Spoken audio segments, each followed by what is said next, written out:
Bonjour à tous, bienvenue à bord de la Web TV du Salon des services à la personne et de l'emploi à domicile. J'ai le plaisir de recevoir Cyril Canaf et il n'est pas seul, il est directeur commercial de TeamNet. Bonjour Cyril. Bonjour. Alors vous n'êtes pas seul puisque vous êtes venu accompagner. Exactement, je suis accompagné de Buddy aujourd'hui, qui est le petit compagnon des seniors et des jeunes. Buddy, c'est le petit copain quoi. Hein. Voilà, exactement. Bon, qu'est-ce que c'est TeamNet? C'est un éditeur de solutions IT, ça d'accord, mais visiblement pas que. Non, pas que. Justement, on est en train de développer de nouvelles branches de notre activité, notamment sur la partie sociale, secteur senior et développement autisme. Il est très actif.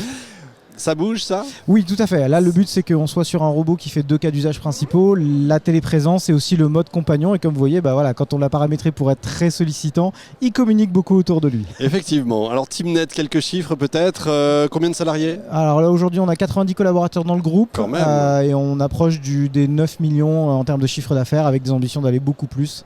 Puisque là, on a remporté un gros marché avec le ministère de l'Éducation nationale sur lequel Buddy est justement sollicité. D'accord. Où on fait de l'inclusion scolaire pour les jeunes malades. Donc on met en place un robot dans la classe. Donc c'est ludique. Exactement. Et ludo-pédagogique. Voilà, ludo-éducatif.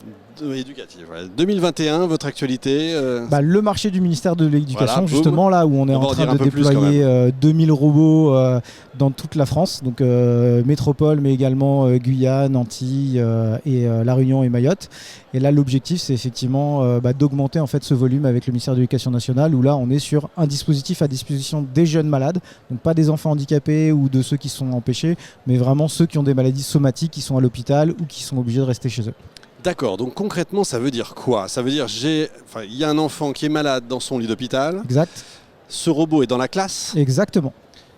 Il a une caméra, donc il filme le prof. Il filme le prof, il filme les élèves. En fait, il fait de la rediffusion comme on le ferait sur du WhatsApp ou du Teams. D'accord. La seule différence, c'est que c'est l'enfant qui est dans son lit d'hôpital ou à son domicile qui a le contrôle du robot et qui peut le piloter pour intervenir, suivre les cours, zoomer au tableau pour voir l'exercice, se pencher pour regarder la feuille d'exercice, faire les dictées, ainsi de suite. Et pour l'instant, on n'a eu que des super retours. Et quand il est dans son lit, il a aussi un robot? Non, justement, c'est ça l'astuce.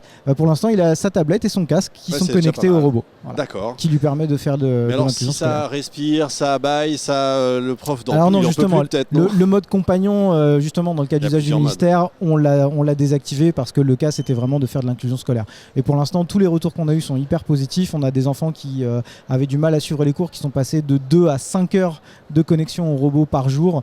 Et voilà, c'est que du bonheur par rapport à ce qu'on fait. C'est un truc génial. J'imagine qu'il faut quand même un adulte, un humain pour amener ce truc-là. Tout à fait. Ce robot, dans la classe. Ça se fait par le biais des référents académiques, en fait, qui eux sont formés par nos équipes et qui derrière mettent en place toute l'installation et qui vont jusqu'à accompagner l'enfant et la famille dans la prise en main de la tablette et les enseignants dans l'école.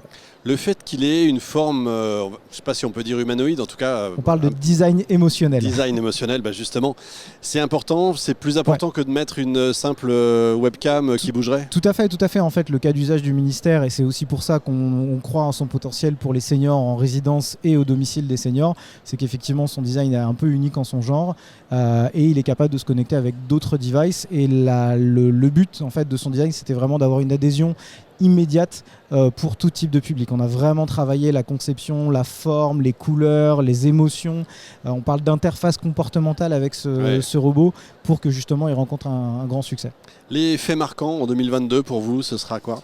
Alors là, sur notre périmètre SAP, c'est je pense la fin du RTC, parce que c'est quelque chose, le réseau RTC, pour votre information, en fait, c'est ce qui permet aujourd'hui à 90% des systèmes de téléalarme chez les seniors de fonctionner.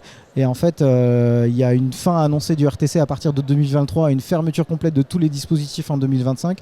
Et je pense qu'en 2022, la prise de conscience, parce que là aujourd'hui on en parle à pas mal d'acteurs, il y en a très très peu qui sont réellement au courant.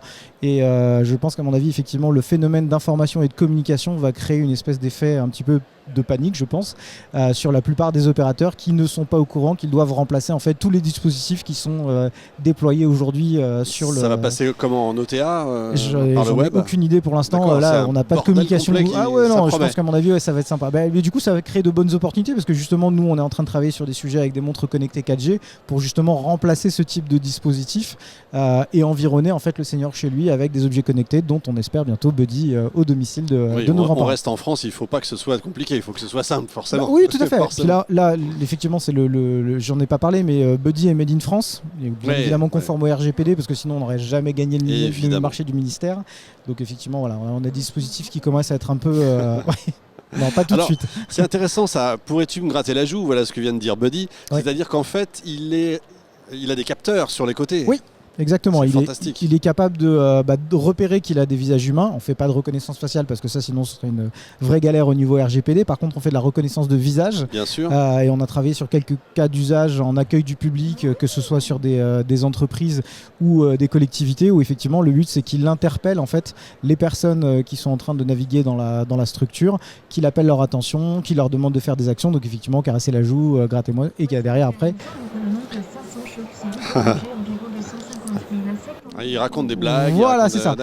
Là, on a mis le mode compagnon, comme vous le voyez, au maximum, donc il intervient assez régulièrement. Donc, si je comprends bien, allez, je vais exagérer un petit peu le trait, mais exprès. C'est-à-dire que demain, on peut imaginer des écoles avec non plus des élèves, parce qu'ils seront tous en télétravail avec leurs parents, donc à la campagne, mais ils auront envoyé leur robot. Les profs, il n'y a aucune raison qu'ils viennent non plus, donc c'est un robot également. Pareil au boulot, finalement, c'est merveilleux le monde que vous nous... Non. Là, le but, c'est ce qu'on a observé dans toutes les phases d'expérimentation et de mise en place avec des structures seniors, c'est que en fait, la robotique et les objets connectés ne remplacent certainement pas les humains, mais interviennent en complémentarité et permettent de soulager. Là, on a mené une expérience en ce moment avec un département dont je n'ai pas le droit de citer le nom parce qu'on a un NDA. Et grosso modo, les retours qu'ils nous ont fait sur le terrain, c'est qu'en fait, le robot est très utilisé pendant les parcours de soins et en fait permet de distraire et de rassurer en fait la personne âgée pendant que les soins lui sont prodigués. Donc il y a un effet tout de suite bénéfique. Les aidants sont soulagés parce qu'ils ont moins à lutter derrière et derrière le senior lui est rassuré. Non mais c'est vrai qu'on arrive à une rupture là. On sent que la robotique, le robot va accompagner vraiment nos vies. Tout à fait. Effectivement, il faut qu'il ait une interface rassurante. Exactement. Mais c'est passionnant, hein. On pourrait philosopher comme ça pendant des heures, mais on n'a pas 3 heures, donc, malheureusement. L'élection bientôt, l'élection présidentielle. Qu'est-ce que vous attendez du prochain président? Vous, président, qu'est-ce que vous feriez? C'est une bonne question. Moi, je pense qu'à mon avis, nous, en tant qu'entreprise French Tech, on a besoin de plans d'investissement un petit peu sérieux. On a eu une annonce du président actuel, comme quoi il y avait 800 millions d'euros qui allaient être débloqués sur la robotique et l'intelligence artificielle. Voilà, donc vous envoyez les chèques. Exactement, voilà. Grosso modo, je pense que c'est pas assez. Il faudrait doubler, voire tripler au minimum pour qu'on puisse avoir des acteurs un peu sérieux et surtout profiter d'effets de réseautage et de subventions au niveau local pour mettre en place ce type de dispositif. On est sur des achats innovants. Comme on l'a vu dans le cadre du projet du ministère de l'Éducation nationale, on est sur un projet qui est vraiment unique en son genre au monde. Il n'y a personne qui a déployé 2000 robots dans les écoles à date. Et il faut que justement le gouvernement puisse porter ce genre de sujet et derrière s'appuyer sur ses relais régionaux et départementaux. Pour terminer, qu'est-ce que vous diriez à celles et ceux qui, et pas des moindres parfois, des Steve Jobs, tous ces grands de l'électronique qui avaient dit attention à la robotique, c'est Terminator après-demain? L'intelligence artificielle va nous manger la laine sur le dos? Non, encore une fois, je pense que c'est souvent des effets d'alarme. Elon Musk est très vigilant sur le sujet, mais après derrière c'est le premier à développer des interfaces neuronales. Absolument. Donc bon, voilà, à un moment donné. Ils sont gonflés quand même. Ouais, voilà.